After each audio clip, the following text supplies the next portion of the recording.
Hey everybody, Mike McWilliams, Upstairs to the Right Music Channel. Thank you so much for joining us here today. Just a little bit of housekeeping first. We have a live stream that we do every Sunday night here. It's called Sunday at Mike's. We do it at 11 p.m. Central European Time. It's a great show. It's a great live stream that we do here. Lots of fun, lots of great topics that we cover, and I would really appreciate it if you took the time to at least take a look in and see if it's something that you dig. I'm sure you will. Now, another thing that we're doing on this channel is we are giving away this Moor shim verb. That's right, we're giving away a Moor shim verb to the person who can answer this question. What are 3 things that were reviewed on this channel in 2022? If you know the answer to that, pretty easy to find out, just look at the older video titles and put your answer down in the comments section. That'll put you in the running to be in the drawing that we are doing next week for this Moor shim verb. So if you're interested in picking up one of these, it might be a good opportunity for you to enter in and try to see if you can win. So good luck to everybody. So I want to talk about some of the things that you will encounter if you were to go out and look into purchasing one or both of these guitars, as I have, and to see which one or if neither one of them are really right for you as an older guitar player. Now, in terms of scale length, the scale length for both of these guitars are exactly the same in terms of the scale length of the necks. I purposely brought these two out because they are great examples, first of all, of how you can obtain a Les Paul or 335 for a lot less than the market out there for the Gibsons are. For example, this is a $12.99 guitar versus the $3,500 for the Gibson equivalent. This is an $8.99 guitar versus the $2,700 for the Gibson equivalent. And I had to be frank with you, both of these guitars will get you there 100% of the way. The only difference is in the case of these guitars is the name on the headstock. And as you know, Epiphone is produced by Gibson, so not a big divergence there either, in my opinion. Just an alternative in terms of price. You might want to go out and look at some of the other Les Pauls and 335s out there, of course, but in my opinion, this is your best bet. With the 335, you can also get the Inspired By series that is going for around $600, I'll say right now. Those are great alternatives, even half the price of this one right here. So a lot of great alternatives. You can get into both of these guitars if you really wanted to for under $1,500. So just something to think about as well. Actually, a little bit less than that.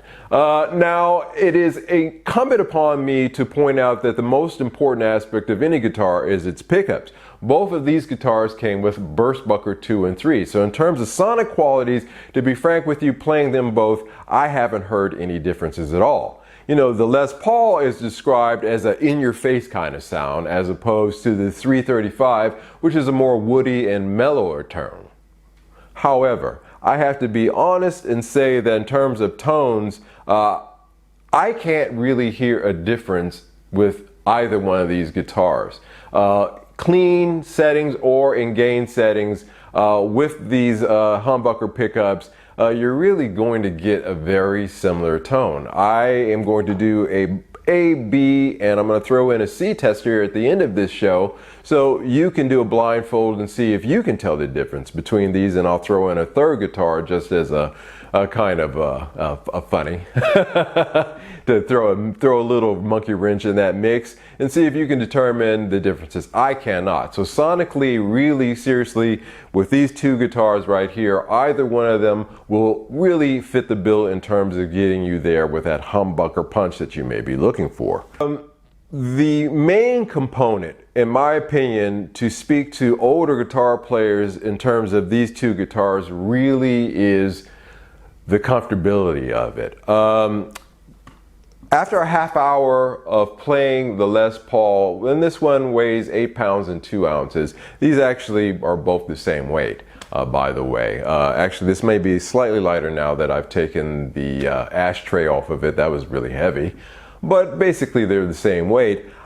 After a half hour on the strap with the Les Paul, I have shoulder pain, as opposed to with the 335, I don't. The weight seems to be better balanced on the 335. It is a far more comfortable guitar to play. That's in my opinion. That's one of the things that actually make it attractive to me, is the fact of the comfortability. You know, I saw Jimmy Page at the Celebration show at the O2. They showed it a few weeks ago on YouTube. They bring it up every year or so. And I was amazed by the fact that at his age, he's still slinging his Les Paul. Well, of course, he's made a lot of alterations to his Les Paul. His Les Paul has a lot of weight relief to it, and a lot of other things that he's done to it. So really, at 8 pounds, 2 ounces, Les Paul is something that, as an older guitar player, it's something that I'm finding to be a little bit of a beast, a little bit of a, you know, a weary thing to play after a certain amount of time. The 335 is much more preferable to me in that regard.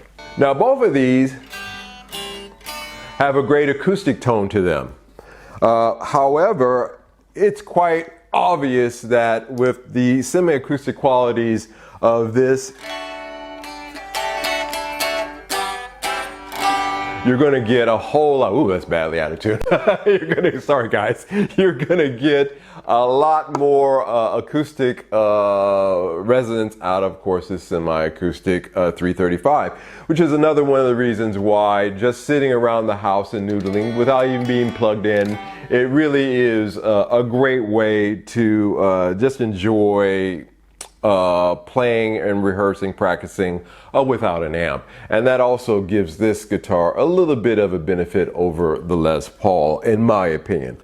I'm going to do a quick blind test here. So we're going to listen to the neck pickups on both of these guitars, clean and distorted, and we're going to try to see if you can decide which is which. Quite frankly, to my ear, they sound very similar.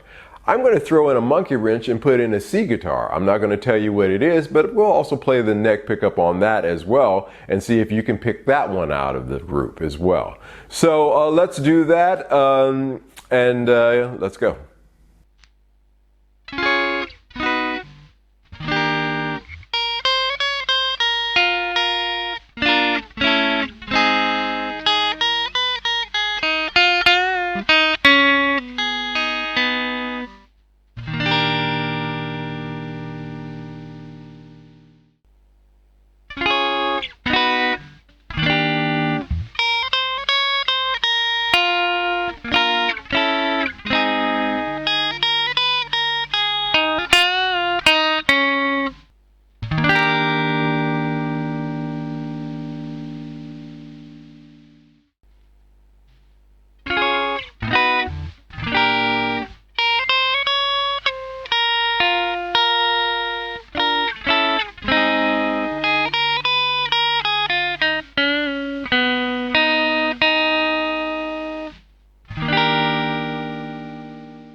There it is.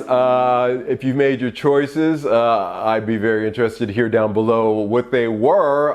Not to leave you in any kind of suspense. If you chose A as being the 335, you were wrong. That was actually a Telecaster neck pickup. If you chose B as being the 335, you were also wrong. That was the Les Paul 59, and of course C being the 335. Were you able to tell the difference? Did you hear a difference? I'd love to hear your answers down below. Really, for the older player, in my opinion, the 335 is actually the better option from a comfort standpoint, from its acoustics, from its sound, which is very similar, in my opinion, to the Les Paul. There's not a lot of difference there, especially with the same pickups. In my opinion, the 335 is the better choice. Of course, if you got both, you're doing great. And again, if you look into some of the more budget options or the more affordable options with these two guitars, you could possibly pick them both up as I have. All right, that's it for today's show. I hope you enjoyed it very much. If you haven't subscribed to this channel yet, please hit the subscription button. If you got a comment, I'd love to hear from it. I always respond to all my comments. And don't forget, Sunday at Mike's, every Sunday night, 11 p.m. Central European Time. Come in and join us. And until the next show, you guys take care. Bye-bye.